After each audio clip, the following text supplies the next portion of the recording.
6:32 p.m.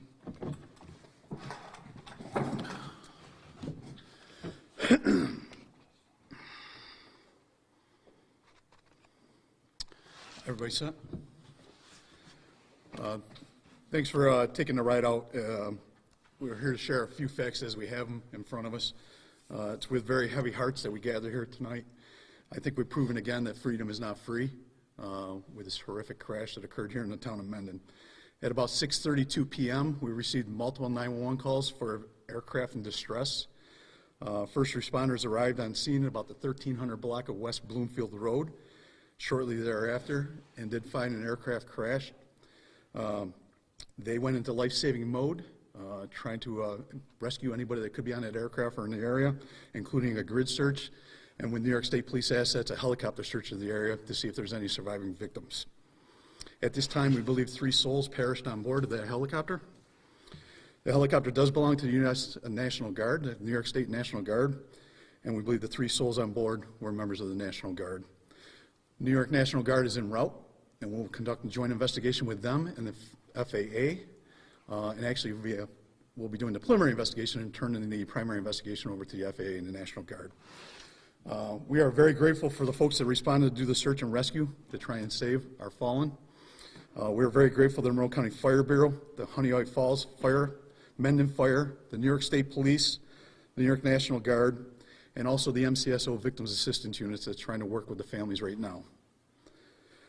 As I said, we have the preliminary investigation of this blackhawk that went down here in Mendon, and I'd like to turn this over to the Fire Chief of Mendon, Pete Kessler, just to say a few words about what he experienced as his firefighters arrived on scene.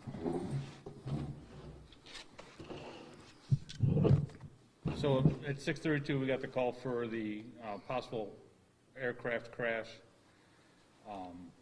Very shortly after, the first assistant chief was on scene with a helicopter on fire in the field. 3617 to command. Forward. We received help or assistance from the airport fire department to extinguish the aircraft. That's really all I have. Thanks, Chief. So this is a very tight-knit unit.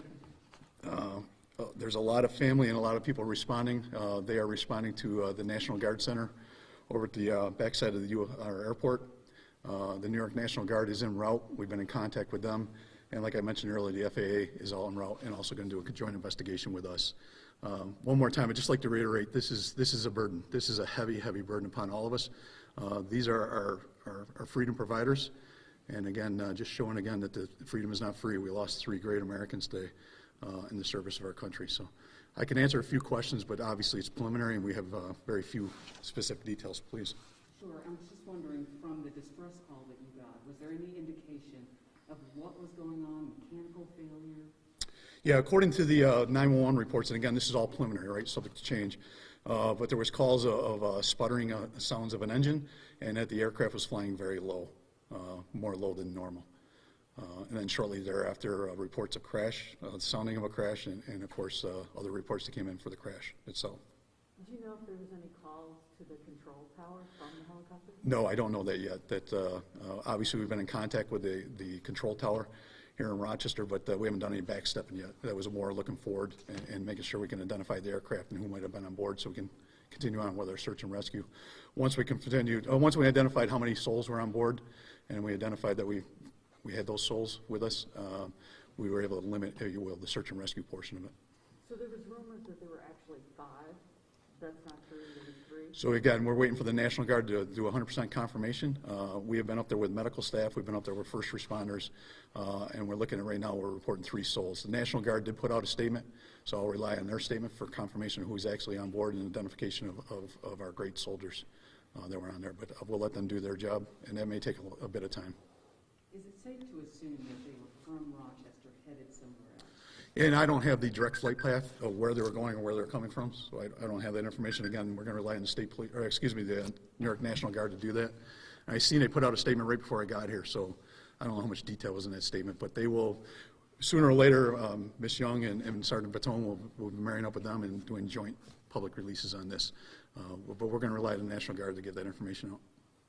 There was a helicopter flying overhead for quite a bit of time. Was that part of the search?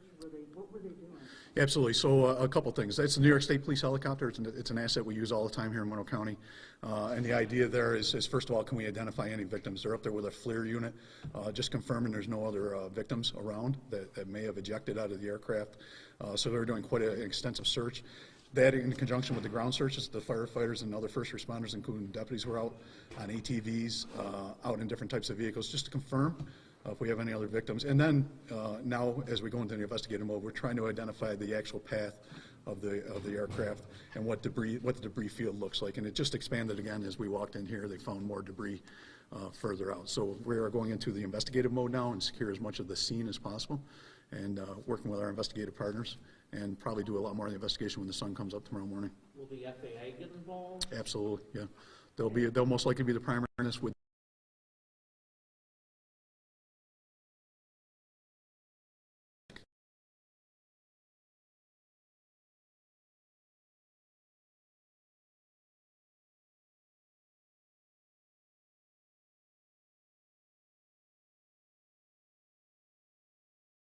Involved when we got there. I mean, Were yeah. the flames shooting up, or was it just smoke and? No, it was on fire. So, And as far as the debris field, what kind of radius were we looking at? I mean, how much damage does a helicopter crashing in the field do? Yeah, so it's very difficult to talk about this. You know, it's a very limited initial crash site, if you will, but there is debris fields going over what I describe as a few city blocks right now. You know, hundreds of feet in each direction. That could be upon impact, or that could have been prior to the crash. We don't know. That's not our expertise. We'll rely on the FAA to do that investigation. But we are literally, as we're talking right now, expanding that because there's more debris being found further scattered out. Did this happen in an open field or around in trees or? So a wide open field, we consider a farmer's field. Thank God there are houses close to the area. No other houses or structures were struck as far as we can tell right now. There are no other threats to the public. Like the chief said, their fire apparatus was out there momentarily, and then, you know, limiting the spread of that fire. There was a barn in the area, unoccupied. So it's an open farm field, if you will, where the crash actually occurred. Chief, how do you go about attacking a situation like that as first responders, and then how long did it take to get the plane out? so immediately we determined it was an aircraft. We called for assistance from the airport. They specialize in aircraft fires. They primarily use foam to extinguish it. So our initial response, we set up, we turned it over to them. They were on scene very quickly, and we basically supplied them with water to extinguish the fire. So, How long did it take to put it out? I don't know. I don't have a good number for you. Will you guys be out there on that one? Yeah, so West Bloomfield Road, the portion that's closed now will be closed throughout the remainder of the night and probably into, if not mid-morning, even later. We'll secure the scene as long as possible. We have already contacted school districts. So the fire chief actually contacted the school districts to let them know that they're limited travel down that road. We've been in contact with all the neighbors down there. But yeah, we'll maintain this scene for hours, if not, you know, maybe a day or two. Just to tell our viewers as they get up in the morning and go to work, where will traffic be diverted? Which areas should they be avoided? Yeah, so avoid the 1300 block of West Bloomfield Road. You know, basically in the area. It's between Cheese Factory Road and Boughton Hill Road. So Boughton Hill is the southern part of it. And there'll be traffic control points at each one of those intersections. So if anybody had to get down there, we could definitely assist them if they had to get home or something like that. Folks, just want to, again, reiterate, you know, we had a blackhawk in the middle of Mendon go down with 3 great Americans on it. So keep them in your minds and your prayers. Thanks.